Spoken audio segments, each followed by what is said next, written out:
14 ta' Awwissu San Massimiljanu Marija Kolbe, saċerdot u martri, għex bejn l-1894 u l-1941. Dan il-qaddis twieled fis-7 ta' Jannar fil-Polonja bl-isem ta' Rajmund. Fl-1907 Rajmund u ħuh Franġisku qasmu l-frontiera u marru Leopoli, l-Awstrija, biex jistudjaw fil-Kulleġġ tal-Patrijiet Franġiskani Konventwali. Fl-1910 Rajmund beda n-novizzjat magħhom u fl-istess waqt biddel ismu f'Massimiljan. Sena wara għamel il-professjoni reliġjuża. Fl-1912 intbagħat Ruma biex jistudja il-filosofija u t-teoloġija. Fl-1914 għamel il-professjoni solenni tiegħu u bqima lejn il-Madonna żied l-isem Marija ma' Massimiljan. Fl-1917 flimkien ma' 6 minn sħabu waqqaf l-Unjoni Pija tal-Milizzja tal-Immakulata.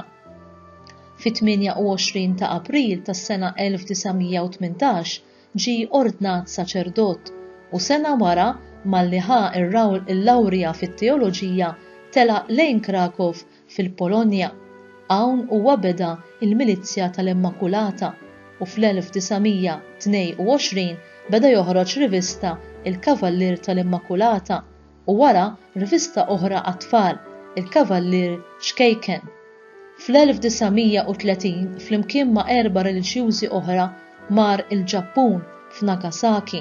Hawn ukoll beda joħroġ ir-rivista tal-Kavallier tal-Immakulata. Fl-1935 reġa' lura lejn art welidu.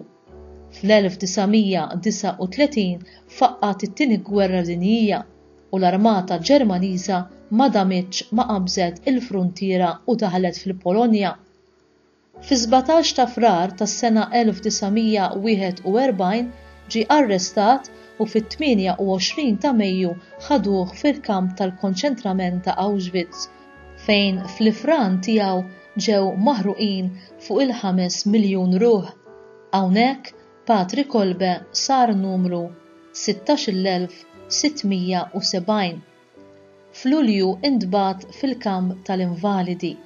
Ġara li wieħed mill-priġunieri ħarab u skont il-liġi kifra tal-kamp 10 priġunieri mill-istess blokk tiegħu kellhom jiġu maqtula bil-ġuħ fiċ-ċella tal-mewt. Is-Surġent Franġisk meta ġie magħżul biex ikun wieħed mill-10 għajjat: "Għażiża Marti, minix se narak iżjed. Eżis uliedi li llum ser issiru l-tima minn missierkom. Insellmilkom darba l-dejjem."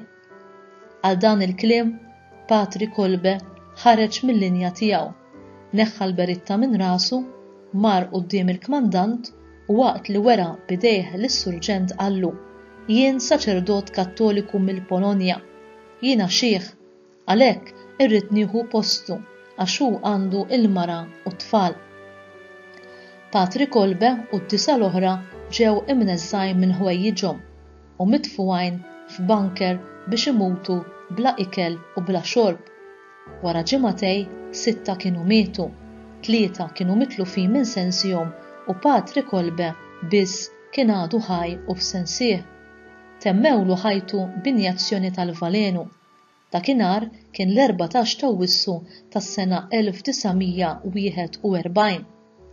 Fl-10 ta' Ottubru tas-sena 1982 il-Papa Qaddis Ġwanni Pawlu II iddikjarah qaddis u martri.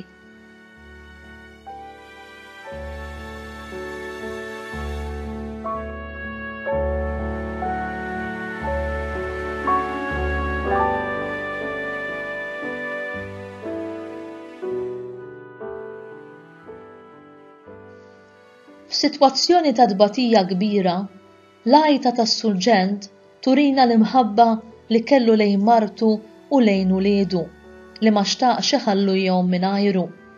Għall-offerta tal-qaddis li talab li joħodlu postu għax tħassru, nistgħu npoġġu kliem Kristu li qalilna: "Ħadd ma għandu mħabba akbar minn din li wieħed jagħti ħajtu għal ħbiebu." Ġwanni kapitlu 15 vers 13. L-imħabba vera hija dik li tingħata għal min tħobb, jiġifieri tkun offerta ta' mħabba li ma toqgħodx tqis kemm se jiswielek biex tissakrifika lilek innifsek kull fejn hemm bżonn. Dan naraw li jagħmel Kristu nnifsu għal kull wieħed u waħda minna biex isalvana mid-dnub.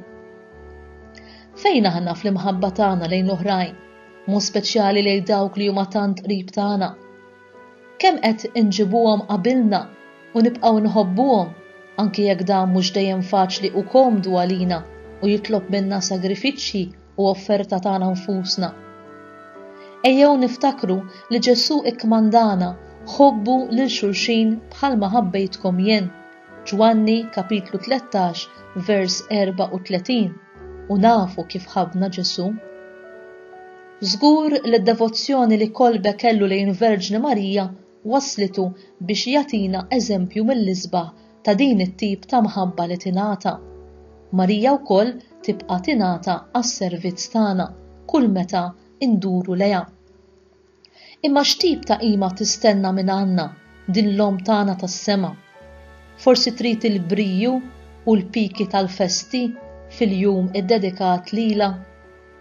Mhux aktar trina nersqu lejbina, nindmu minn dnubietna u nirċievu is-sagramenti tal-qrar u tqarbin b'mod frekwenti?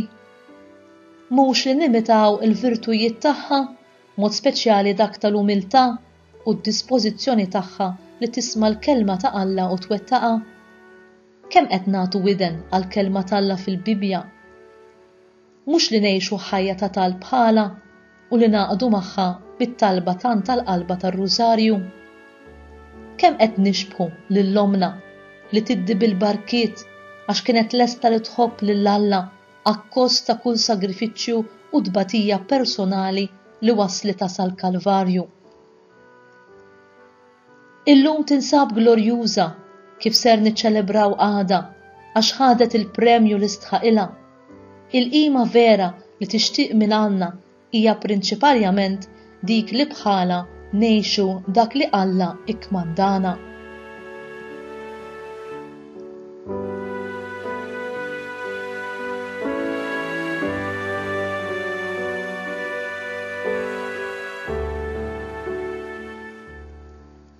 Talba, ħuna Massimiljanu, int li issa qed tgawdi l-glorja tal-martri qrib il-Verġni Immakulata u bina li int tant ħabbejt.